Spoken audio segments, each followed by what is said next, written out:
সে মুহাম্মদের নাম যেখানে দেওয়া আছে সেইখানে সে কলম দিয়ে সে কালি মেরে দিয়েছে যেন মুহাম্মদের নাম না দেখা যায়।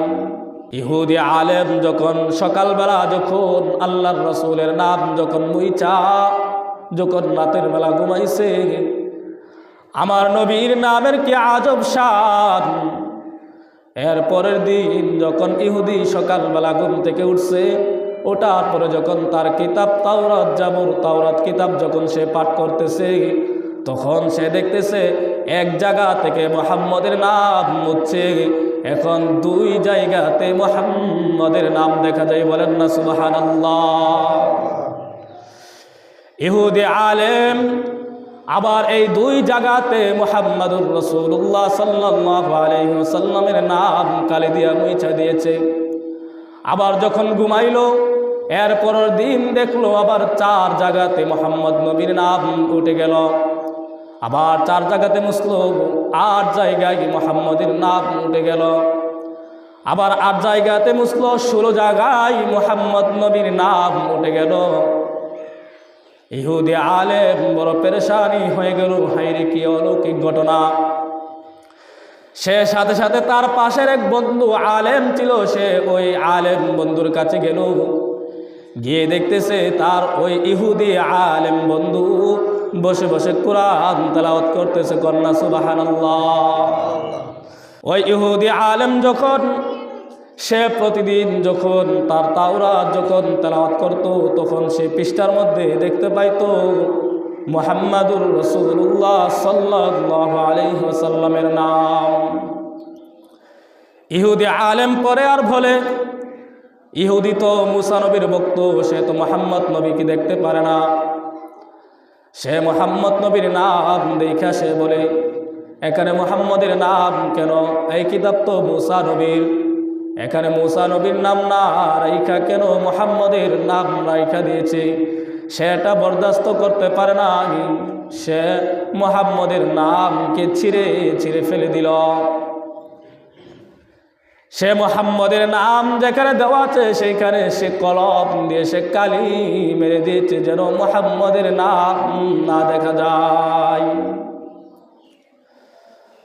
ইহুদি আলেম যখন সকালবেলা যখন আল্লাহর রসুলের নাম যখন মুইচা যখন রাতের বেলা ঘুমাইছে, আমার নবীর নামের কি আজব শান। এর পরের দিন যখন ইহুদি সকালবেলা ঘুম থেকে উঠছে, ওটার পরে যখন তার কিতাব তাওরাত জাবুর তাওরাত কিতাব যখন সে পাঠ করতেছে, তখন সে দেখতেছে এক জায়গা থেকে মুহাম্মদের নাম মুছছে, এখন দুই জায়গাতে মুহাম্মদের নাম দেখা যায়। বলেন না সুবহানাল্লাহ।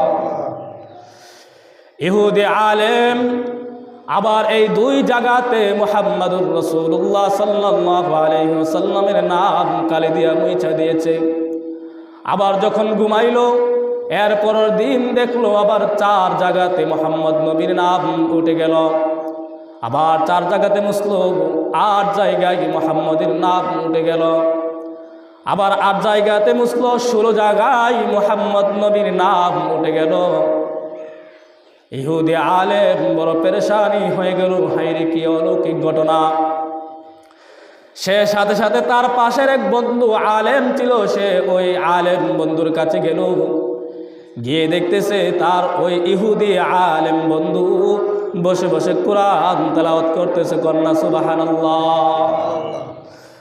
ইহুদি ডাক দিয়া বলে, ও বন্ধু, তুমি নে তাওরাতের হাফেজ, তুমি এখন কেন কোরআন তেলাওয়াত করতেছো?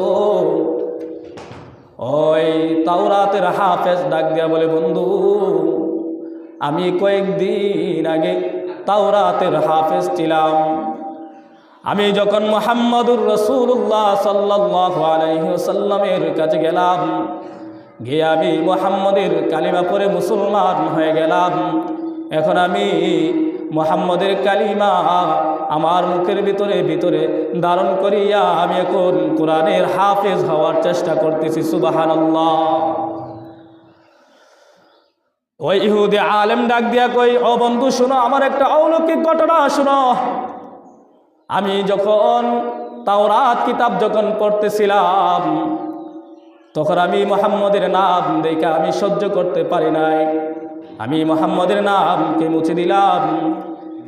দেখলাম এক জায়গাতে মুসলাম, দেখলাম দ্বিতীয় জায়গাতে দুইবার উঠে গেল, দুই জায়গাতে মুসলাম, চার জায়গাতে মুহাম্মদের নাম উঠে গেল, চার জায়গাতে মুহাম্মদের নাম মুসলাম, আট জায়গাতে মুহাম্মদের নাম উঠে গেল, আট জায়গাতে মুহাম্মদের নামকে আমি মুছে দিলাম।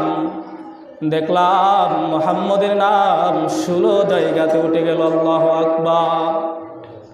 ইহুদি আলেম ডাক দিয়া কো, বন্ধু তুমি কি করতেছ?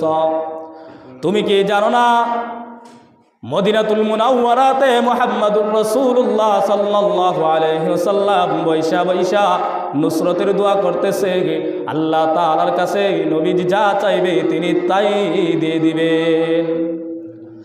ইহুদি আলেম ডাক দিয়া কয়, বন্ধু তুমি যতই মুহাম্মদের নাম মুছবা, মুহাম্মদের নাম যদি তুমি এরকমভাবে মুছতে থাকো, আর বেশি দেরি নয়, দেখবা এমন একটা সময় আসবে পুরা তাওরাত মুহাম্মদের নাম দিয়া ভরে যাবে।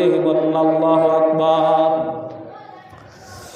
ইহুদি বলতেছ, বন্ধু তুমি এই তাওরাত বাদ দিয়া তুমি এখন হাফেজে কোরআন হয়ে যাও, তুমি এখন মুহাম্মাদুর রাসূলুল্লাহ সাল্লাল্লাহু আলাইহি ওয়াসাল্লামের কালিমা পড়ে মুসলমান হয়ে যাও।